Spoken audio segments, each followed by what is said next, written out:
নমস্কাৰ বোলো সকলোকে পুনৰবাৰ টিকে মাইণ্ডৰ অন্য এটা ৰাতিপুৱাৰ ধামাকাদাৰ খবৰলৈ স্বাগতম জনাইছো। আজি পুষ্পা 2 ৰিলিজ দিব আৰু সবচে ডাঙৰ কথাটো কি বাৰু জানেনে? পুষ্পা 2 প্ৰি বুকিং প্ৰায় 1.5 কোটিতকৈও বেছি হৈছে।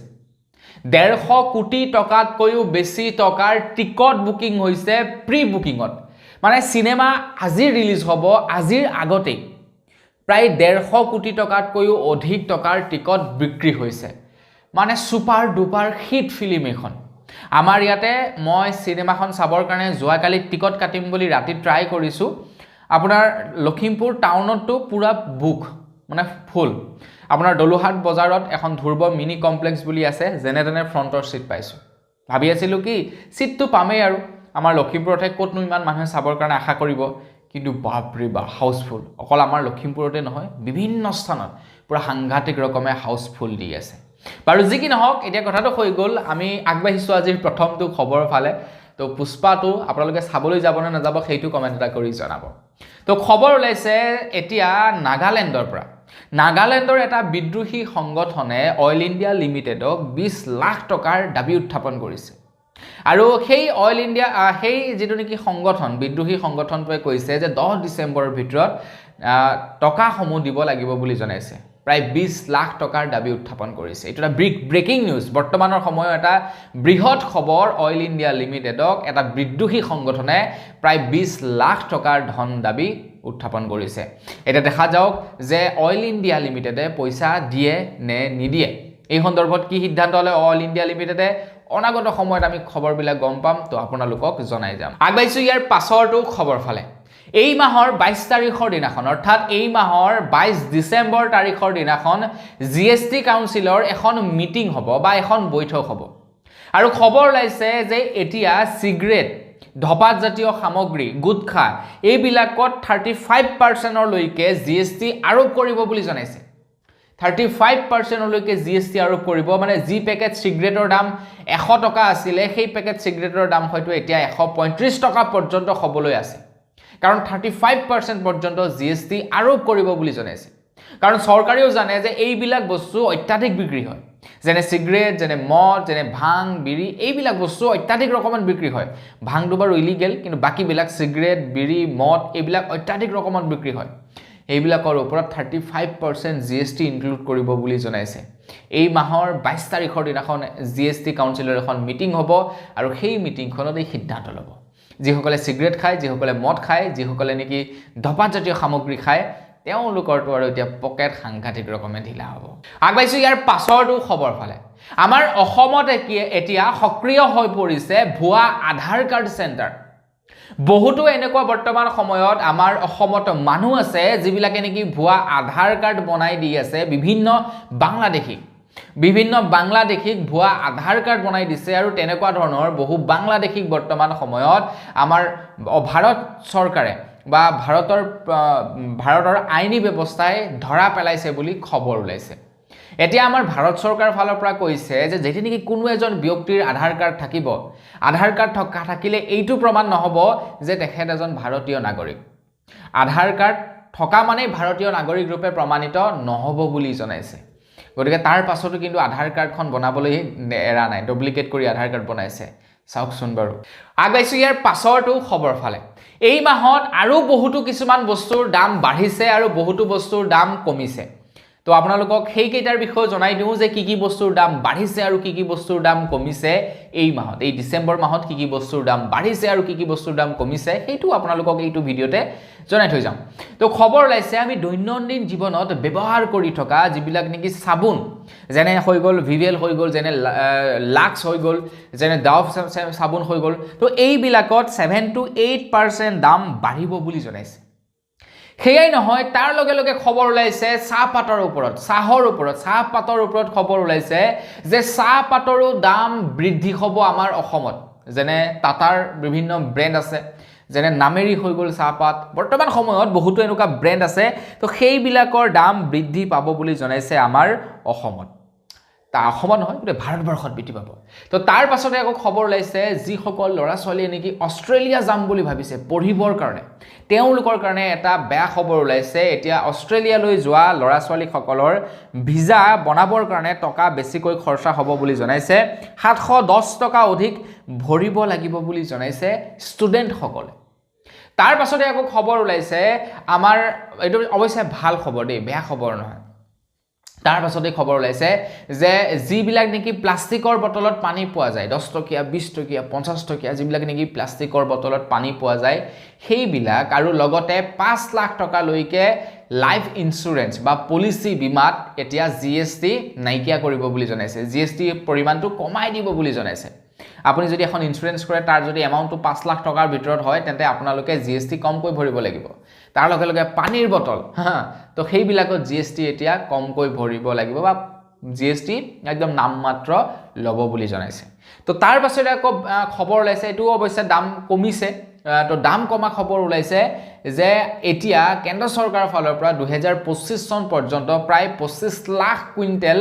ঘেহু বজাৰত বিক্ৰী কৰিব বুলি জনাইছে 25 লাখ কুইণ্টেল ঘেহু বজাৰত বিক্ৰী কৰিব এটা ঘেহুৰ পৰাই বহুতো বস্তুৰ নিৰ্মাণ হয় কেৱল ঘেহুৰ পৰা কি যেনে ময়দা নিৰ্মাণ হয় এক নম্বৰতে দুই নম্বৰতে আটা নিৰ্মাণ হয় ঘেহুৰ পৰা আৰু বহুতো তেনেকুৱা সামগ্ৰী নিৰ্মাণ হয় এতিয়া যেতিয়া নেকি ঘেহুৰ দামটো বাঢ়িব লগতে সেই সামগ্ৰীৰ দামবিলাকো অটোমেটিক্যালি বাঢ়ি যাব সেইকাৰণে কেন্দ্ৰ চৰকাৰৰ ফালৰ পৰা এটা পদক্ষেপ হাতত লৈছে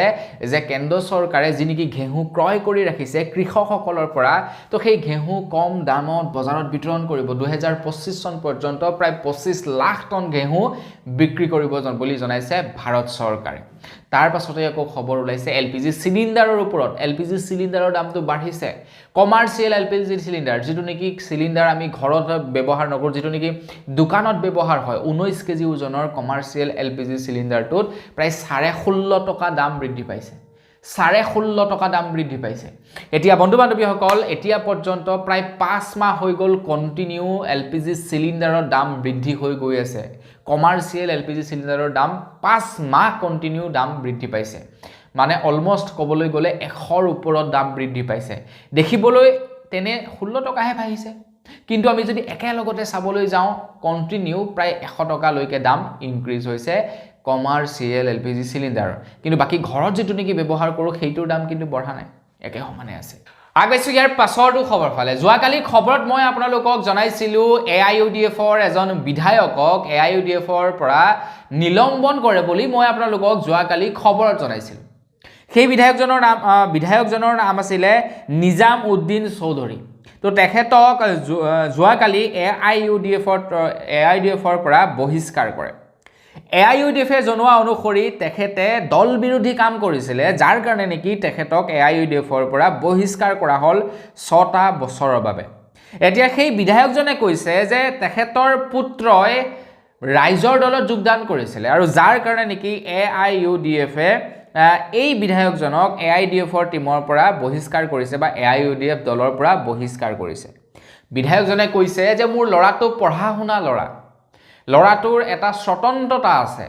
লৰাটোৰ স্বতন্ত্ৰতাক মই ৰুধিব নোৱাৰো লৰাটোৱে কাক পছন্দ কৰে কাক পছন্দ নকৰে সেইটো তেখেতৰ ব্যক্তিগত বস্তু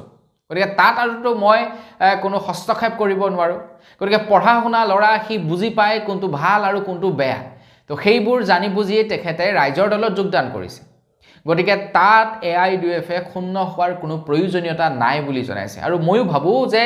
AIUDFে ইয়াতে কোনো ধৰণৰ ক্ষুণ্ণ হোৱাৰ প্ৰয়োজনীয়তা নাই যদিহে তেখেতে যিজন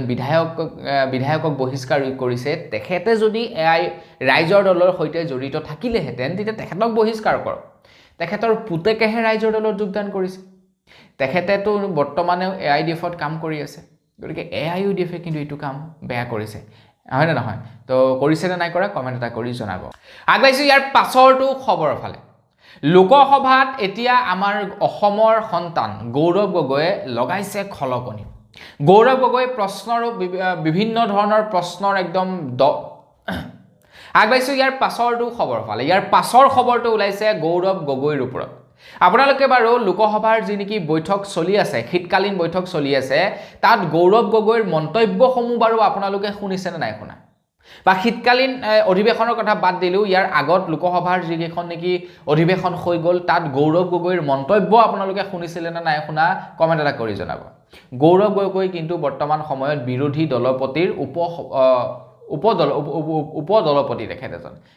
বিৰোধী পাৰ্টি গতিকে তেখেতৰ যিটো নেকি লিডাৰশ্বিপ হ'ব লাগে সেইটো বিৰাট ষ্ট্ৰং গৌৰৱ গগৈ আৰু এনেকুৱা এজন লিডাৰকহে প্ৰয়োজন যিজন লিডাৰে নেকি একদম ভয় নকৰাকৈ প্ৰত্যেকটো প্ৰশ্ন সোধে অধ্যক্ষক তেনেকুৱা এজন লোককহে লাগে এতিয়া খবৰ ওলাইছে গৌৰৱ গগৈক বোলে এতিয়া লোকসভাৰ বিৰোধী উপদলপতি গৌৰৱ গগৈ প্ৰথম শাৰীত আসন প্ৰদান কৰিছে বুলি জনাইছে লোকসভাত প্ৰথম শাৰীৰ আসন প্ৰদান কৰিছে লোকসভাত আৰু এইটো শুনি বিৰাট ভাল লাগিছে তেখেত যি পাৰ্টিৰ নহওক সেইটো পাছৰ কথা কিন্তু অসমৰ এজন এমপিক ইমান মৰ্যাদা প্ৰদান কৰিছে সেইটো বেছি ভাল লাগিছে আগবাইছো ইয়াৰ পাছৰটো খবৰ ফালে ইয়াৰ পাছৰ খবৰটো ওলাইছে মহাৰাষ্ট্ৰৰ পৰা তো মহাৰাষ্ট্ৰৰ পৰা খবৰ ওলাইছে যে মহাৰাষ্ট্ৰত ইভিএম মেচিনৰ যি নেকি দ্বাৰা ভোট গণনা হৈছিলে তাক লৈ এতিয়া সন্তুষ্ট নহয় মাৰ্গবাদী গাঁৱৰ ৰাইজসকল তো মাৰ্গবাৰীৰ গাঁৱৰ ৰাইজসকলে কৈছে যে বেলট পেপাৰৰ দ্বাৰা নিৰ্বাচন হ'ব লাগে বেলট পেপাৰৰ দ্বাৰা আজিৰ পৰা কিছু বছৰ আগলৈকে যেনেকৈ নিৰ্বাচন হৈছিলে ঠিক তেনেকৈ নিৰ্বাচন হ'ব লাগে ইভিএম মেচিন প্ৰক্ৰিয়াটো উঠাই দিব লাগে বুলি জনাইছে মহাৰাষ্ট্ৰৰ জনসাধাৰণে এই কথা উল্লেখ কৰিছে আমাৰ অসমতো দল সংগঠন বা বিৰোধী পাৰ্টিসমূহে কৈছে কিন্তু মহাৰাষ্ট্ৰ বা বিভিন্ন স্থানত এতিয়াও এইটো প্ৰশ্ন উত্থাপন হৈছে যে ইভিএম মেচিনৰ ওপৰত মানুহে লাহে লাহে সন্দেহ কৰিবলৈ লৈছে আৰু এতিয়া বেলট পেপাৰৰ জৰিয়তে নিৰ্বাচন পাতিবলৈ আহ্বান জনাইছে আগবাইছো ইয়াৰ পাছৰটো খবৰ ফালে মাজুলী আৰু যোৰহাট সংযোগী যিখন নেকি দলং নিৰ্মাণ হৈ আছে সেই দলংখনৰ কাম বৰ্তমান সময়ত আধাতে পৰি আছে সেইখনৰ কাম এতিয়াও মানে সম্পূৰ্ণ হৈ উঠা নাই আৰু কিমানটা বছৰ লাগিব তাৰ কোনো ঠিক নাই এতিয়াও মানে ৰখি আছে কাৰণ বনোৱা নাই সেইখনৰ কাম কিছুদিন হৈ গ'ল ৰখি আছে এতিয়া অসমৰ মুখ্যমন্ত্ৰী ডক্টৰ হিমন্ত বিশ্ব শৰ্মাদেৱে জনোৱা অনুসৰি মাজুলী আৰু যোৰহাট সংযোগী যিখন নেকি সেতু বা যিখন নেকি দলং সেই দলঙৰ কাম খুব শীঘ্ৰেই এতিয়া কৰা হ'ব বুলি জনাইছে তো হিমন্ত বিশ্ব শৰ্মাদেৱে কৈছে যে যিসকল ঠিকাদাৰ নেকি পূৰ্বতে কাম কৰি আছিলে যিটো কোম্পানীক নেকি পূৰ্বতে ঠিকা দিছিলে তো সেইটো কোম্পানীৰ পৰিৱৰ্তে এতিয়া নতুন এটা কোম্পানীক ঠিকা প্ৰদান কৰিব বুলি জনাইছে মন্ত্ৰী হিমন্ত বিশ্ব শৰ্মাদেৱে যিখন নেকি দলং নিৰ্মাণ হৈ আছিলে তো সেই দলংখনৰ কিছু বিসংগতি হৈছে আগৰ ঠিকাদাৰজনে কিবা খেলিমেলি কৰিছে আগৰ কোম্পানীটো কিবা খেলিমেলি কৰিছে নে অসমে খেলিমেলি কৰিছে নাজানো কিন্তু মুখ্যমন্ত্ৰী ডাঙৰীয়াই কোৱা অনুসৰি সেই ঠিকাদাৰজন বা সেই যি নেকি কোম্পানীটো আছিলে সেই কোম্পানীটোৱে খেলিমেলি কৰিছে যাৰ কাৰণে এতিয়া বেলেগ কোম্পানীৰ সৈতে কথা বতৰা পাতিছে বেলেগ কোম্পানীক দায়িত্ব অৰ্পণ কৰা হৈছে আগবাইছো ইয়াৰ পাছৰটো খবৰ ফালে ইয়াৰ পাছৰ খবৰটো ওলাইছে ৰেচন কাৰ্ডৰ ওপৰত বিৰাটে এটা ডাঙৰ খবৰ ওলাইছে মই আপোনালোকক যোৱাকালি খবৰত জনাইছিলোঁ যে এতিয়াৰে পৰা যিসকলৰ ফেমিলিত 5জন সদস্য নাথাকে তেওঁলোকক ৰেচন কাৰ্ড দিয়া নহ'ব এটা নতুন নিয়ম বনাই দিছে অসম চৰকাৰে যে 5জন সদস্য থাকিবই লাগিব তেতিয়াহে তেওঁলোকে ৰেচন কাৰ্ড লাভ কৰিব এটা খবৰ ওলাইছে গাঁৱে গাঁৱে বোলে অভিযান চলিব এই সন্দৰ্ভত আৰু যদি কাৰোবাৰ ফেমিলিত 5জন সদস্য নাথাকে তেওঁলোকে ৰেচন কাৰ্ড ঘূৰাই দিব লাগিব বুলি জনাইছে এইটো আকৌ কেনেকুৱা কথা হয় না নহয় তো যিসকলে পালে তো এইটো কৰক যে ঠিক আছে তোমালোকে তোমালোকৰ ফেমিলিত 5জন সদস্য নাই তোমালোকে ৰেচন পাই থাকিবা যেতিয়ালৈকে তোমালোকৰ ফেমিলিত 5জন সদস্য নহয় তেতিয়ালৈকে চৰকাৰী ঘৰ দুৱাৰ নাপাবা সেইটো কৰক সেইটো পেছৰ কথা কিন্তু আৰু তেওঁলোকে মানে হাত হাৰিবলৈ বিচাৰিলে কেনেকৈ হ'ব ৰেচন কাৰ্ডবিলাক কাটি দিলে কেনেকৈ হ'ব দুখীয়া মানুহবোৰ সেইটোতো নচলিব ন তো এইটো কৰক যে তোমালোকৰ ফেমিলিত 5জন সদস্য নাই তোমালোকে চৰকাৰী ঘৰ নাপাবা সেইটো পেছৰ কথা অৰুণোদয় আঁচনিৰ পইচা নাপাবা সেইটো পাছৰ কথা কিন্তু ৰেচন নিদিলে কেনেকৈ চলিব সেইটোতো নচলিব আগবাইছো ইয়াৰ পাছৰটো খবৰ ফালে আহি আছে নৱবৰ্ষ অহাৰ লগে লগে এতিয়া সকলোৱে পাৰ্টি কৰিব নৱবৰ্ষ অহাৰ লগে লগে জোৰদাৰ প্ৰস্তুতি চলিব সকলোৱে পাৰ্টি কৰিবৰ কাৰণে নৱবৰ্ষক আদৰণি জনাবৰ কাৰণে কিন্তু নৱবৰ্ষ অহাৰ পূৰ্বে এছঅপি জাৰি কৰি দিছে পিকনিক পাৰ্টি সমূহৰ কাৰণে অসমৰ প্ৰশাসনৰ তৰফৰ পৰা জনাইছে যে সন্ধিয়া 4:30 বজালৈকেহে কেৱল পাৰ্টি কৰিব পাৰিব বুলি জনাইছে বনভোজ খাব পাৰিব বুলি জনাইছে বনভোজস্থলী উচ্চ স্তৰত কোনো ধৰণৰ গান বাজনা বজাব নোৱাৰিব গাড়ীত উচ্চ স্তৰত গান বাজনা বজাই পিকনিক খাবলৈ যাব নোৱাৰিব বুলি জনাইছে গতিকে সাৱধান কিন্তু আপোনালোকে যদি পিকনিক খাবলৈ যাম বুলি ভাবিছে 4:30 বজাৰ আগতে আপোনালোকে উভতি আহিব আগবাইছো ইয়াৰ পাছৰটো খবৰ ফালে খবৰ লৈছে বৰাক আৰু গুৱাহাটী সংযোগী যিটো নেকি ঘাইপথ তো সেই ঘাইপথটো 12 ডিচেম্বৰলৈকে বন্ধ থাকিব প্ৰত্যেক দিনে 6 ঘণ্টাকৈ প্ৰত্যেক দিনে 6 ঘণ্টাকৈ বন্ধ থাকিব বুলি জনাইছে কাৰণ এতিয়া সেই ৰাস্তাটোৰ মেৰামতি কৰা হ'ব বুলি জনাইছে আৰু মেৰামতিৰ বাবে বৰাক উপত্যকা আৰু গুৱাহাটী মহানগৰীক যিটো নেকি ৰাস্তাই কানেক্ট কৰে বা যিটো ৰাস্তাই নেকি সংযোগ কৰে তো সেই ৰাস্তাটো এতিয়া বন্ধ থাকিব প্ৰত্যেক দিনে 6 ঘণ্টাকৈ তো গুৱাহাটী মহানগৰী বা বৰাক উপত্যকাত থকা সকলৰ বাবে এইটো এটা জৰুৰী খবৰ বজাৰত বৃদ্ধি পাইছে খুৰাহুৰে আলুৰ দাম বৰ্তমান আপোনালোকে নতুন আলু যদি বজাৰত কিনিবলৈ যায় 60 ৰ পৰা 80 টকাৰ দৰত প্ৰত্যেক কেজি আলু ক্ৰয় কৰিব লাগে বজাৰত আপোনালোকে যদি নতুন আলু ক্ৰয় কৰিবলৈ যায় কিন্তু অভাৱনীয় হাৰত আলুৰ দাম হঠাতে কিয় বৃদ্ধি হৈ গ'ল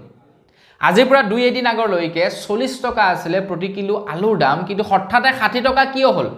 ইয়াৰ একমাত্ৰ কাৰণ হৈ গ'ল যে অসমলৈ যিবিলাক নেকি আলুৰ গাড়ী আহে সেই আলুৰ গাড়ীসমূহ পশ্চিম বংগত ৰখাই দিয়া হৈছে আৰু যাৰ বাবে নেকি বৰ্তমান সময়ত আমাৰ অসমত অভাৱনীয় হাৰত আলুৰ দাম বৃদ্ধি পাইছে কাৰণ আলুৰ নাটনি হৈ গৈছে আলুৰ নাটনি হোৱাৰ লগে লগে ইয়াৰ দাম বৃদ্ধি পাইছে আৰু এইবোৰ বিজনেছমেন সকলৰ বা যিসকল নেকি মাৰুৱাৰী বিহাৰী যিসকল নেকি গাড়ী আছে তো তেওঁলোকৰ এই একোটা কৌশল বুলি ক'লো এটা বেয়া নহয় এইবিলাক তো তেওঁলোকে মাজে সময় কৰি থাকে আৰু এইটো কৌশল নহব পাৰে কিন্তু তেওঁলোকৰ এইবিলাক এটা কৌশল মানে তেওঁলোকে কৰে মাজে সময় এনেকুৱা ধৰণৰ কৌশলবিলাক দাম বৃদ্ধি কৰিবৰ কাৰণে তেওঁলোকে ৰখাই দিয়ে 2 দিন ৰখাই দিয়ে এফালে আলু শৰ্ট হৈ যায় বাপেকে দাম বাঢ়ি যায় আগবাইছো ইয়াৰ পাছৰটো খবৰ ফালে ইয়াৰ পাছৰ খবৰটো ওলাইছে গোলাঘাটৰ পৰা গোলাঘাটত এতিয়া অনা অসমীয়াৰ আকৌ দপদপিন দেখিবলৈ পোৱা গৈছে শিৱসাগৰত যেনেকৈ নেকি আজিৰ পৰা কিছুদিন পূৰ্বে অনা অসমীয়াই দপদপনি কৰিছিলে আৰু তাৰ পাছত বীৰ লাচিত খানাকে ধৰি কেইবাটাও দল সংগঠনে সেই অনা অসমীয়াখিনিক এটা এহেকনি দিছে এতিয়া সেই একে ঘটনাই সংঘটিত হৈছে একে অনুৰূপ ঘটনাই সংঘটিত হৈছে গোলাঘাটত এতিয়া খবৰ ওলাইছে এজন অসমীয়াৰ ওপৰত কেইজনমান অনা অসমীয়াই হেনো হাত উঠাইছে বুলি জনাইছে হতাহতি কৰিছিলে বুলি জনাইছে গোলাঘাটত এখন দোকানৰ ভিতৰত এজন অসমীয়া যুৱকক মাৰপিট কৰে বুলি জনাইছে হেয়া অনা অসমীয়া আৰু দম থাকিবই নহয় জানো আমাৰে মানুহবিলাক ভাল নহয় আপুনি পাৰিব আপুনি বিহাৰত গৈ এজন বিহাৰীক মাৰিব পাৰিব আপোনালোকে ৰাজস্থানত গৈ এজন মাৰুৱাৰীক মাৰিব পাৰিব আপোনালোকে ওয়েষ্ট বেংগলত গৈ এজন বেংগলীক মাৰিব পাৰিব ত্ৰিপুৰাত গৈ আপোনালোকে এজন ত্ৰিপুৰা ভাষী মানুহক মাৰিব পাৰিব মহাৰাষ্ট্ৰত গৈ আপোনালোকে এজন মাৰাঠী মানুহক মাৰিব পাৰিব নোৱাৰে কিন্তু অসমত কিয় পাৰে সেইটো ডাঙৰ কথা সেইটো এটা ডাঙৰ প্ৰশ্ন আগবাইছো ইয়াৰ পাছৰটো খবৰ ফালে ইয়াৰ পাছৰ খবৰটো ওলাইছে ষ্টেট বেংকৰ ওপৰত ষ্টেট বেংকে আমাৰ উত্তৰ পূৰ্বাঞ্চলত মানে নৰ্থ ইষ্টত প্ৰায় 600 জনকৈ নতুন পদত নিযুক্তি প্ৰদান কৰিছিল 6টা নতুন পদ ওলাইছিলে য'ত নেকি নিযুক্তি প্ৰদান কৰিছিলে নৰ্থ ইষ্টত কিন্তু আটাইতকৈ দুৰ্ভাগ্য কথাটো হৈ গ'ল কি এজনো থলুৱা লোকে বোলে সেই চাকৰি নেপালে গোটেই চাকৰি মুখা বহিৰাগত মানুহক আনি ইয়াতে ভৰাই ৰাখিলে অসম চৰকাৰৰ দায়িত্ব কি হ'ব লাগিছিলে বা আমাৰ নৰ্থ ইষ্টৰ যি কেইখন নেকি ৰাজ্য আছে তেওঁলোকৰ চৰকাৰসমূহৰ দায়িত্ব হ'ব লাগিছিলে কি তেওঁলোকে এইটো ক'ব লাগিছিলে